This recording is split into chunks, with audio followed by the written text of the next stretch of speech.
adolescents in particular think that just because they're earning their own money, they can buy whatever they want. Well, I would react quite seriously. If somebody is going to make a threat, usually there is a good possibility that they may carry it out. They did have their troubles. They even admitted it to you, although their marital difficulties are not necessarily a child's business. We think of spoiled kids, we think about money, the kid who has everything. I mean, what does it have to do with it if it's not money? It has to do with setting limits and giving your child, instilling your child a sense of discipline. For example, if you're on the telephone, just because your child comes up to you and wants your attention right away doesn't mean that you have to close out that call right away. Your child has to learn that unless there's visible blood or there's a fire in the house, she has to wait until you're finished the call. What you have to do is if you decide that you don't want a particular toy for your child, you have to stay firm, because otherwise your child will learn that all they have to do is badger you to death, and then they'll learn this great manipulation technique. So the next time they know that no really doesn't mean no.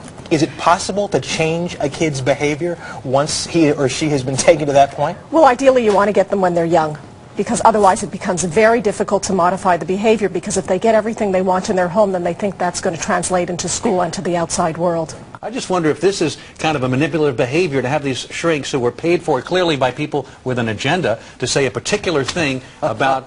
I know Cal's laughing about that. I can't wait to get into this. Let's get a response. Let's get a response from Dr. Wise. Obviously there are two sides in this issue, but the fact of the matter is it is useful to see the child, and having seen the child for only 2 hours, you can't get enough information. What they should have done is in a classic custody cases where they go in, they interview all parties, they do home visits, but obviously because of the political ideology, they can't do this in this context. These people have a political agenda, and this boy is a pawn in their desire to do anything they can to hurt Clinton and Reno. Well, maybe they care about both Or rather, issues. to hurt Castro. No, they hate Castro, but they also may really genuinely care for the child. This child was woken up at 5:15 in the morning. Right. But he'll get over this, right?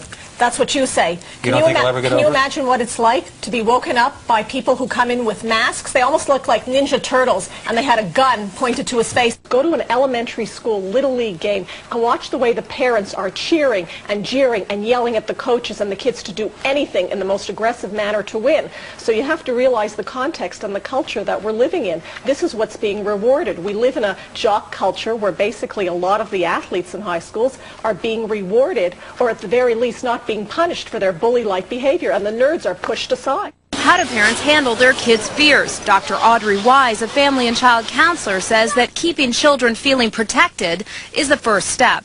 Well, the first thing you have to do is you have to reassure your children that they're safe.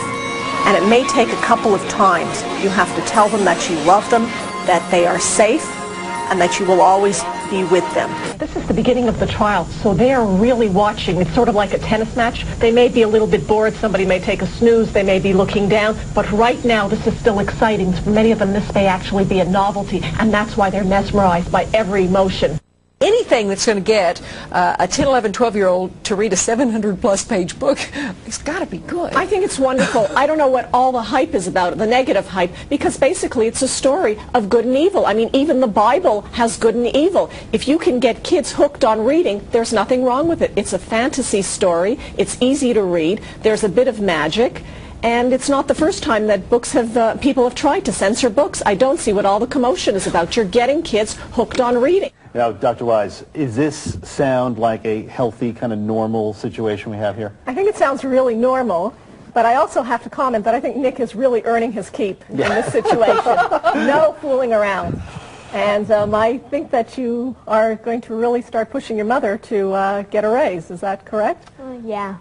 Now, what is the appropriate amount of allowance for a 10-year-old? Well, is it up to the individual? Usually it's up to the individual parents.